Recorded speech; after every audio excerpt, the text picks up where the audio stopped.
जय हिंद। आज साइंस का 20 बहुत ही महत्वपूर्ण इम्पोर्टेंट प्रश्न को लेकर आए हैं। और प्रश्न पहला है कि अगर किसी वस्तु का द्रव्यमान पृथ्वी पर 60 केजी है तो उस वस्तु का द्रव्यमान चंद्रमा पर कितना होगा। तो देखिए यहाँ पर बोला है द्रव्यमान, तो द्रव्यमान मतलब क्या होता है, मास। द्रव्यमान मतलब मास। तो देखिए मास जो है ना कहूँ नहीं बदलता है, चाहे ग्रह पर चल जाइए या सूर्य पर चल जाइए या पृथ्वी के कोई भी क्षेत्र में जाइए, सभी जगह मास क्या होते हैं, बराबर होते हैं। मास कभी बढ़ता घटता नहीं है। इसीलिए इसका जो हो जाएगा आंसर ऑप्शन नंबर ए हो जाएगा। लेकिन प्रश्न यहाँ पे दूसरा टाइप के पूछा जाता है कि बताइए अगर किसी वस्तु का यहाँ द्रव्यमान के जगह पर अगर भार बोल देता कि भार 60 केजी है तो उसी वस्तु का द्रव्यमान चंद्रमा पर कितना होगा। तो चंद्रमा पर इसका भार हो जाता आपका 60 है ना, तो चंद्रमा पर पृथ्वी के भार का 1/6 भाग होता है, अर्थात इसका आंसर हो जाता आपका 10 केजी। तो इस टाइप से भी प्रश्न पूछा जाता है। इस प्रश्न में दो टाइप के प्रश्न पूछा जाता है। अगर मास दे दिया तो वो कभी नहीं चेंज होगा, अगर भार दे दिया तो उसका 1/6 गुना कर दीजिएगा, आंसर आ जाएगा। अब आया यहाँ चंद्रमा। तो चंद्रमा के बारे में जानते हैं। चंद्रमा के पास खुद का प्रकाश नहीं होता है। चंद्रमा एक उपग्रह है जिसको जीवाश्म उपग्रह कहते हैं। चंद्रमा का कितना परसेंट भाग हम लोग देख पाते हैं, तो चंद्रमा का 59% भाग देख पाते हैं। चंद्रमा के अध्ययन को क्या बोलते हैं, तो चंद्रमा के अध्ययन को सोलिनोलॉजी बोलते हैं। क्या बोलते हैं, सेलिनोलॉजी। सेलिनोलॉजी याद रखिएगा, सेलिनोलॉजी बोलते हैं। अब आता है कि चंद्रमा का प्रकाश तो खुद का प्रकाश नहीं होता है, लेकिन जो भी प्रकाश होता है उसके पास वो पृथ्वी तक आने में कितना वक्त लेता है, तो 1.28 सेकेंड, या इसको बोल सकते हैं 1.30 सेकेंड, ऐसा भी कहूँ कहूँ लिखा लेता है। तो याद रखिएगा, ये तो हो गया चंद्रमा से संबंधित आ गया। लेकिन आपसे पूछा जाए कि बताइए सूर्य का प्रकाश पृथ्वी तक आने में कितना समय लेता है, तो वो लेता है 8.16, अर्थात कभी कभी लिखा जाता है 8 मिनट और 20 सेकेंड, या 8 मिनट 16.6 सेकेंड भी होता है। तो आते हैं फिर अगली प्रश्न पे हम लोग। प्रश्न है किसी मनुष्य के दुर्घटनाग्रस्त होने पर उसे तुरंत रक्त की आवश्यकता होती है, तो उसे कौन सा रक्त समूह का रक्त दिया जाता है। तो पहले तो आ गया रक्त। रक्त के बारे में जानते हैं। तो रक्त कितने प्रकार के होते हैं, 3 प्रकार के हैं। एक का नाम है WBC, एक का नाम है RBC, और एक का नाम है प्लेटलेट्स। क्या है, प्लेटलेट्स।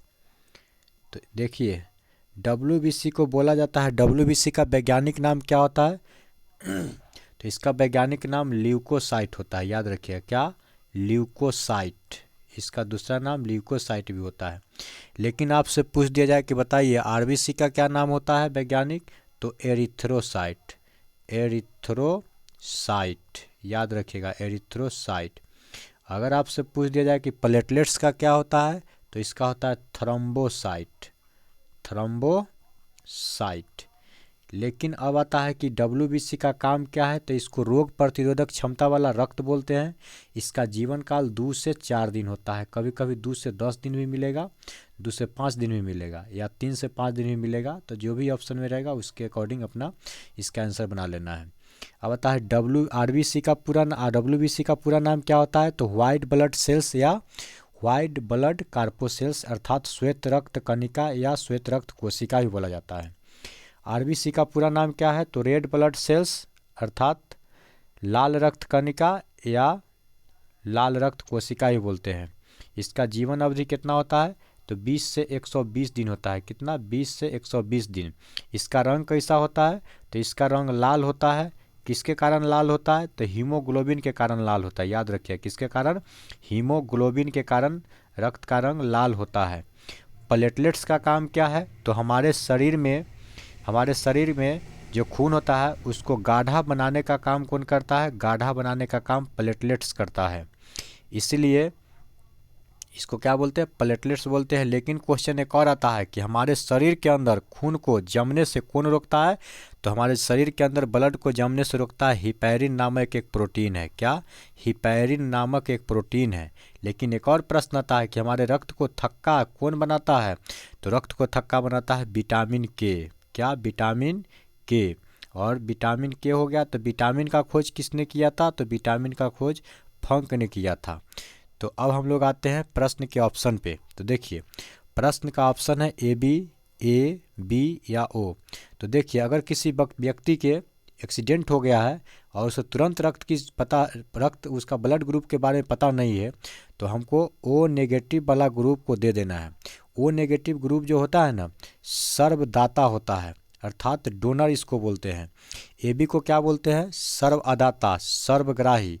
ये सभी को ले सकते हैं लेकिन सभी को दे नहीं सकते हैं। ये सिर्फ किसको देगा? ए बी ए को और बी को देगा, ओ को नहीं देगा। लेकिन ओ नेगेटिव है जो सभी को दे सकता है और सभी को ले नहीं सकता है। तो इसका आंसर क्या निकला? Option number D. प्रश्न है एलईडी किस सिद्धांत पर कार्य करता है?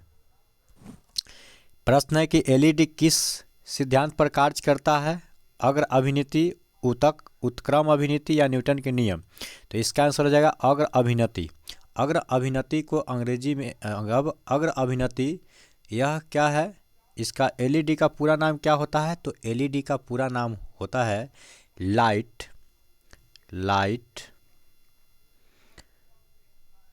इमिटिंग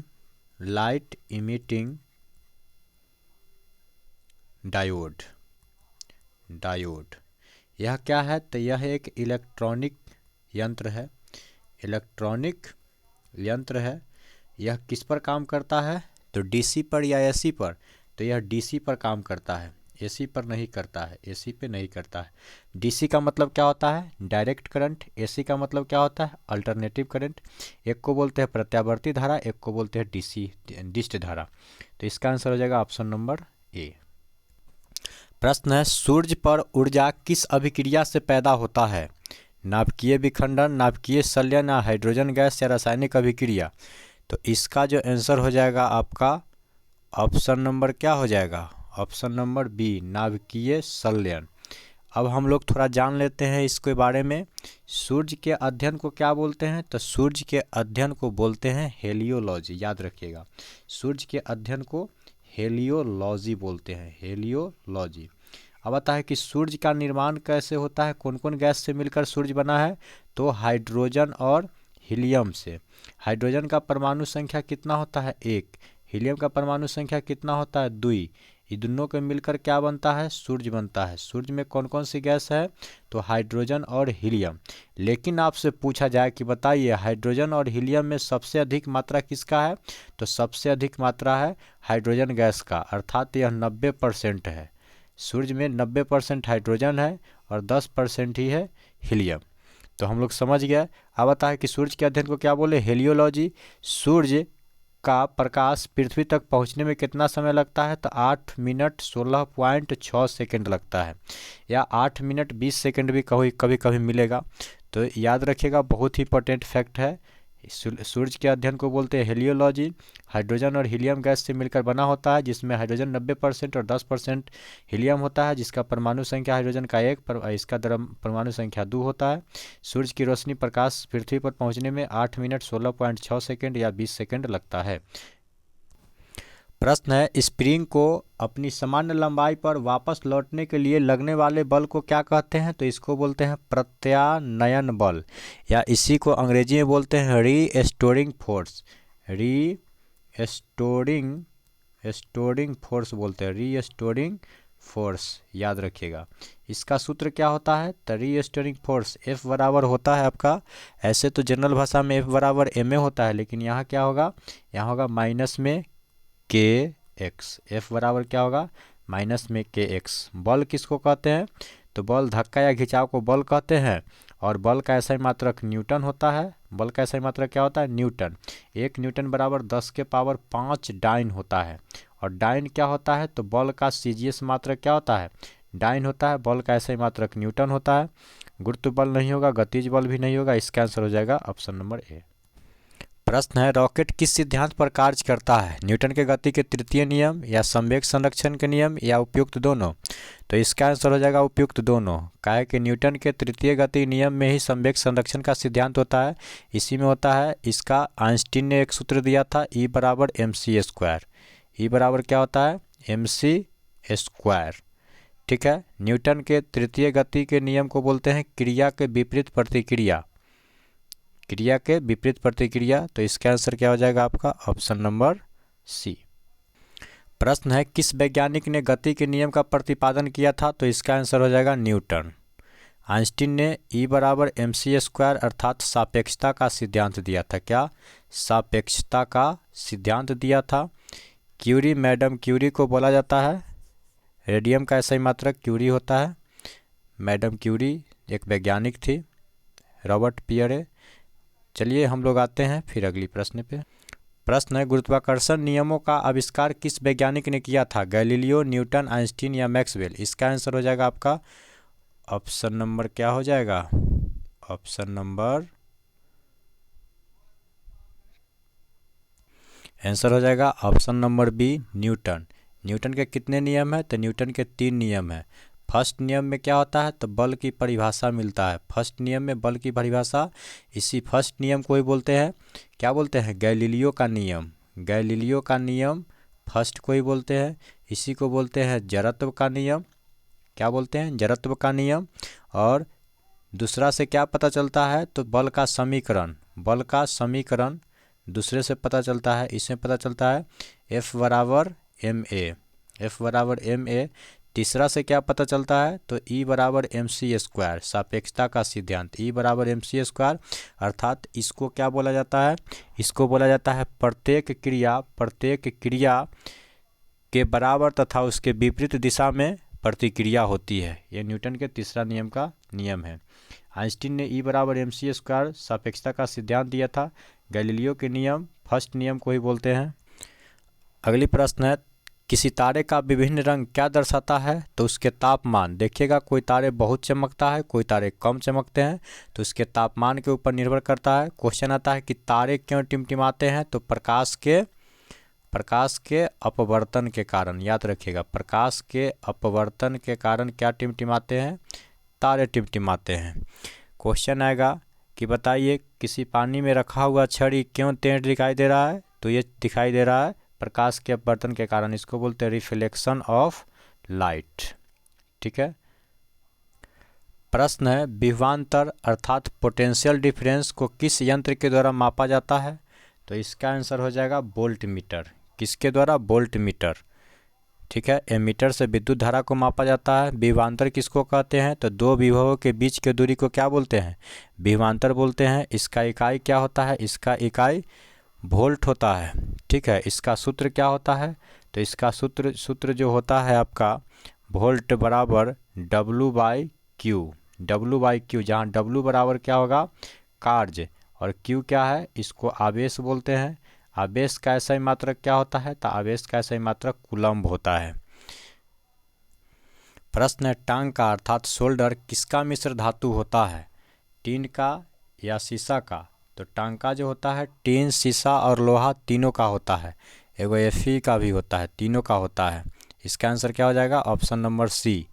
अब आता है कि टीन का परमाणु संकेत क्या होता है? तो टीन का होता है Sn, परमाणु संख्या 50 होता है। शीशा का होता है संकेत Pb, परमाणु संख्या 82 होता है।